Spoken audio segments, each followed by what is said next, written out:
आत्महत्या या फरेब। सरोजपुर के एक इंजीनियरिंग कॉलेज में एडमिशन लेने आई भावना की ट्रेन रात के 11 बजे स्टेशन पर पहुंची। भावना कॉलेज शुरू होने के एक हफ्ते पहले ही गर्ल्स हॉस्टल पहुंच गई थी, जहां उसे रहने के लिए एक रूम मिला। कॉलेज हॉस्टल की इमारत देखने में काफी पुरानी लग रही थी। खैर, भावना अपने हॉस्टल के अंदर गई, जहां हॉस्टल के वार्डन ने उसे उसका कमरा दिखाया और उसे 5वीं मंजिल पर एक अकेला रूम मिला, जिस पर सिर्फ भावना ही रहने आई थी। भावना ने देखा कि उसके रूम की दीवारों पर चारों तरफ किसी ने खुरच खुरच कर लिखा हुआ था, मुझे भूख लगी है, मुझे खाना चाहिए, मुझे प्यास लगी है, कोई तो मेरी मदद करो, मैं मरना नहीं चाहती, कोई तो मेरी मदद करो। अपने रूम की दीवारों पर चारों तरफ भूख प्यास लिखा देख वो बहुत ही हैरान हो जाती है, क्योंकि वो रूम इतना डरावना लग रहा था कि जैसे उसमें कोई डरावनी घटना घटी हो, जिसकी वजह से ये रूम सालों से बंद पड़ा हो। खैर, भावना सफर से काफी थक गई थी और उसको अभी अपना सामान भी सेट करना था, इसलिए वो अपने काम में लग गई। लेकिन भावना को अपना सामान सेट करते करते रात के 2:30 बज गए।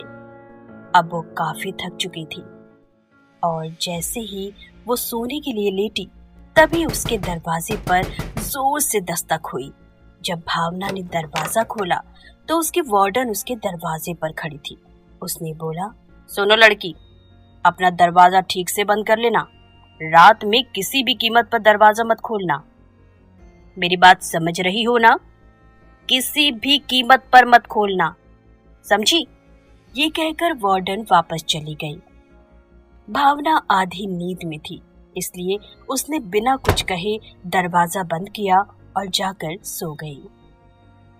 रात के करीब 3 बजे उसके दरवाजे पर एक बार फिर दस्तक हुई और उस दस्तक से भावना की अचानक आंख खुली और उसने आधी नींद में जाकर फिर से दरवाजा खोला। तभी उसने देखा कि सामने एक लड़की खड़ी हुई है। उस लड़की ने भावना को अपना परिचय दिया। हाय भावना, मैं छाया हूँ, तुम्हारी फ्लोर पर रहती हूँ।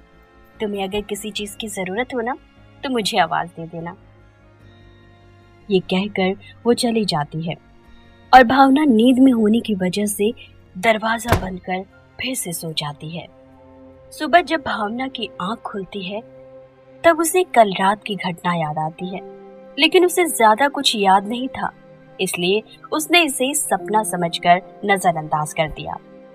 लेकिन दूसरे दिन फिर से रात के 3 बजे भावना के दरवाजे पर फिर से दस्तक हुई। आज भावना बहुत गहरी नींद में नहीं थी, इसलिए उसने डरते डरते दरवाजा खोला। उसने देखा कि छाया उसके दरवाजे पर खड़ी थी। भावना हैरान हो गई। तभी छाया ने कहा, हाय भावना, पहचाना नहीं मुझे? मैं छाया, याद है कल आई थी तुम्हारे पास? भावना बस चुपचाप उसकी बातें सुनती जा रही थी। तभी छाया कहती है, अंदर आने को नहीं कहोगी मुझे? अरे बाबा, मैं तुम्हारी बहन जैसी हूँ, आओ थोड़ी देर बैठकर बातें करते हैं और कुछ अच्छा सा बनाकर खाते हैं, बहुत भूख लगी है ना?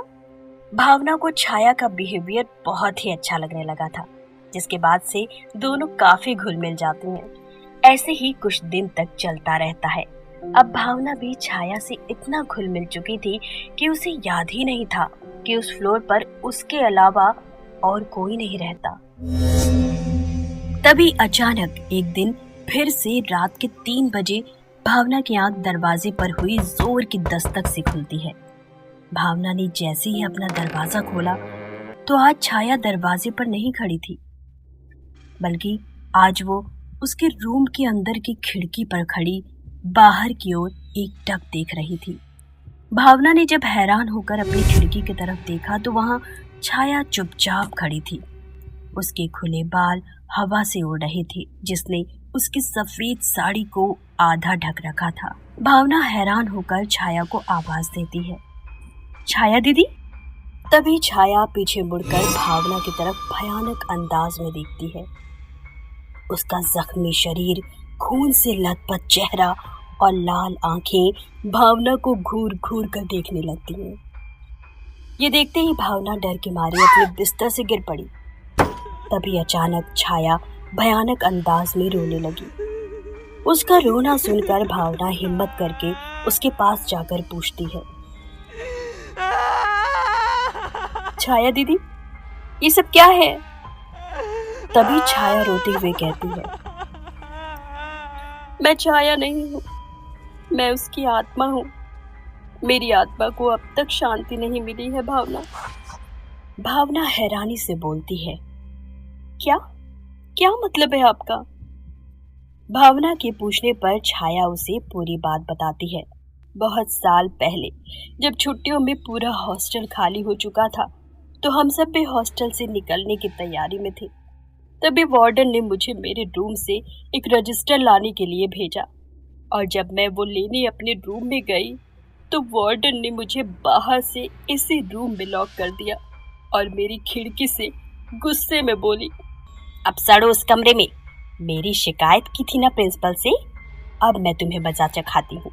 ये कहकर वो पूरा हॉस्टल लॉक करके घर चली गई। मैं चिल्लाती रह गई, मदद मांगती रह गई, लेकिन मेरी आवाज किसी ने ना सुनी।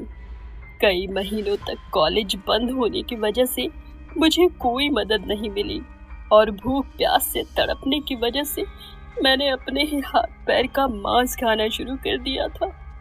इस दौरान मैंने तंग आकर आत्महत्या करने की भी सोचा, लेकिन जब मैं इस पंखे से लटकी तो मेरा पैर फिसल गया और मैं ऊंचाई से जमीन पर गिर गई, जिसकी वजह से मेरी टांग टूट गई और मैंने दर्द के मारे तड़प तड़प कर वहीं अपनी जान दे दी।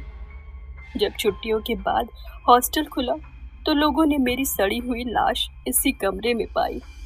तभी वार्डन ने पुलिस से बचने के लिए मेरी लाश को नदी में फेंकवा दिया और मेरे घर वालों को ये मैसेज पहुंचा दिया कि मैंने पानी में डूबकर आत्महत्या कर ली और मेरी लाश कहीं बह गई ताकि उसके ऊपर कोई पुलिस केस न बने। लेकिन उसके बाद मेरी आत्मा तड़पती हुई इसी कमरे में कैद होकर रह गई, इस इंतजार में कि कभी तो मेरी कोई आवाज सुनेगा। और देखो, मेरी आवाज सिर्फ तुमने सुनी। आज अमावस की रात है ना, इसलिए आज मैं अपने रूप में आ गई और तुम्हें सच्चाई बता डाली।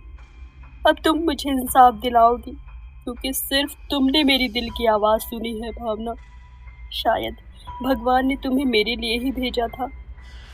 अब तुम ही उस वार्डन को सजा दिलाकर मेरी आत्मा को शांति दिला सकती हो भावना। मैं वादा करती हूँ, मैं इसके बाद हमेशा हमेशा के लिए यहाँ से चली जाऊंगी। और ये कहकर छाया गायब हो जाती है।